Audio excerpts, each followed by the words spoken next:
On May 25th, 1848, John Sutter wrote in the daily logbook at Sutter's Fort, "A number of people continued traveling to the mountains." This was the last entry made in the logbook. Sutter would later write in his memoir, "So soon of the secret was out, my laborers began to leave me, for in small parties at first, but then all left, from the clerk to the cook. What a great misfortune was this sudden gold discovery to me. It just broken up and ruined my hard, restless, and industrious labors." People from all around California started to travel to Coloma after Sam Brannan published in the California Star newspaper in San Francisco in 1848 about gold found on the American River. It was not long before the world rushed in for what would become one of the largest migrations in human history, known as the California Gold Rush. With a vacant fort, Sutter started to rent out rooms within the complex to enterprising merchants who would be selling goods and services to incoming gold miners on their way to the gold region. By the end of 1848, after the transfer of property to his son, John Sutter Jr., sections of the fort would start to be sold to merchants, and canvas tents appeared along Sutter's Embarcadero as merchants found that the waterfront along the Sacramento River was an appealing place to sell goods. In January 1849, public auctions were held to sell city lots in the new Sacramento City, where Old Sacramento is today.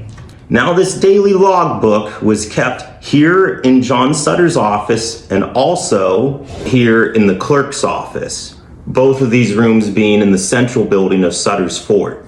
Now, John Sutter wasn't the only person who wrote in this logbook. You also had John Bidwell, you had William Loker and William F. Swayze.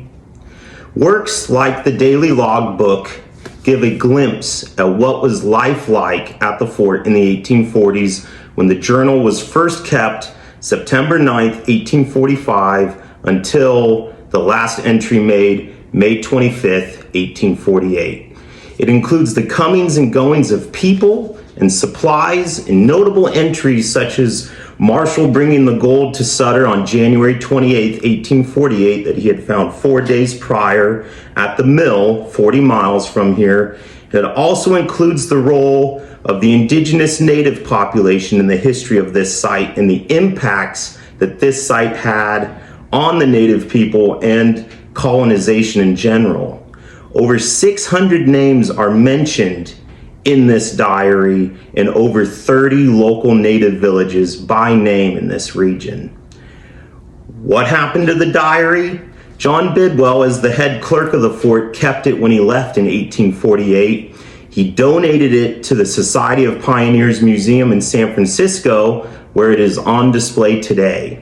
In March 1939, the Grabhorn Press, a fine arts printing office in San Francisco, transcribed and letterpress printed 950 copies of the logbook and published it as the New Helvetia Diary. It was printed using mid-19th century printing techniques, which included printing with a Charles Foster and Brother manufactured Washington hand press.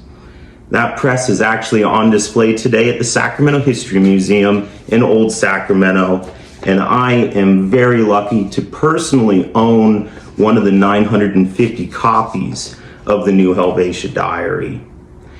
It is truly works like this that give a really good understanding of life here, and also to hear from Sutter's own words and Bidwell's own words of what is happening here. And they don't shy away from the complexity of this site as well. There's even an entry in here about the burning of a native roundhouse at a village, all because that village didn't come to work. This is truly an important work for historians and interpreters like myself to just really better understand the history of this site and its complexity. And it definitely helps me with coming up with video ideas such as this one. Thank you for watching.